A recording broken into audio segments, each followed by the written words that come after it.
Ini pong modernized warehouse kan NFA Camarines Sur sa Libmanan, nagpapadagos po ang konstruksyon. Okay, so hinanyugunta daw mga kabombodigdi ang pakikipag-ulay ta kay Ma'am Marvin Malabanan, ang acting branch manager kang NFA Camarines Sur. If you are referring dun sa construction na ginagawa namin, ang tawag namin dun is modernized warehouse. Actually, that warehouse is intended para malagyan siya ng space for lalagyan ng stocks, and then lalagyan din siya sa loob kasi ng rice mill and dryer. So, yun yung modernized warehouse na tinatawag namin ngayon. So far, hindi masyado parang wala pa kami sa 50% ng construction because ang naging rason naman ng contractor is that yung mga dumaan na bagyo.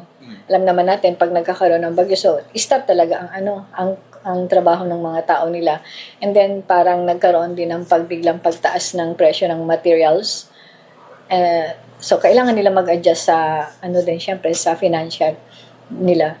And then although lagi naman silang ina-assess from regional office, from central office, lagi namin ina-assess, minomonitor yung compliance nila and then yung development.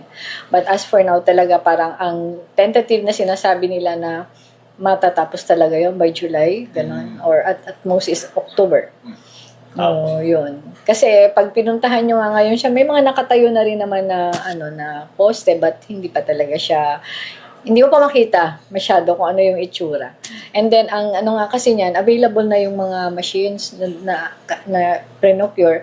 So, dadating yon, i-store muna, and then, once na matapos yung warehouse, tsaka nila i-install din isa-isa. Opo. Pero pwede na siya mapasukan ng mga stocks natin. Not yet. Hindi pa nasisemento yung Kaya nga doon sila natatagalan. Because pag umulan, hindi ako masyadong sa yung technical kasi, di ba na, yung lupa daw kasi masyadong malambot.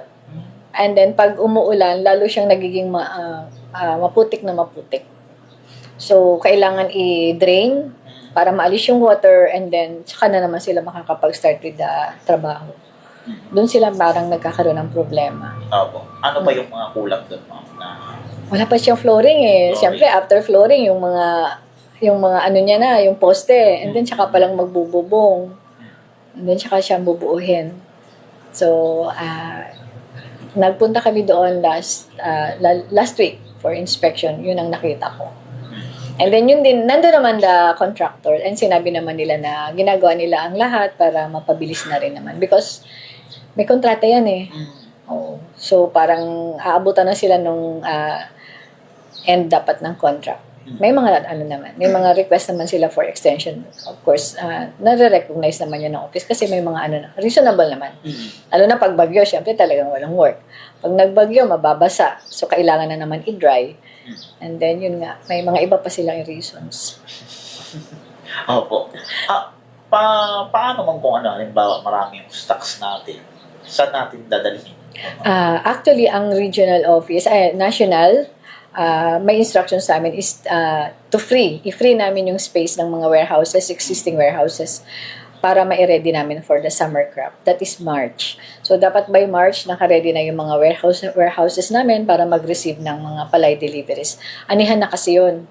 Peak na yun. Oo. By March, April, May, ang dami niyan. Summer harvest yan. And marami talaga kaming palay na na-procure during that season.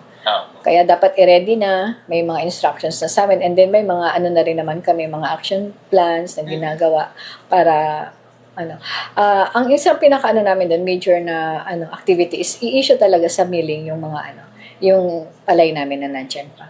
Dire-diretso ang milling namin, dire-diretso din yan hanggang, kasi kailangan din namin ng rice para doon sa i-issue namin sa P20, yung Rice for All program. Marami kami i-issue doon, of course, kasi marami yata nagpapa-accredit na maging outlet ng NFA na P20 na rice.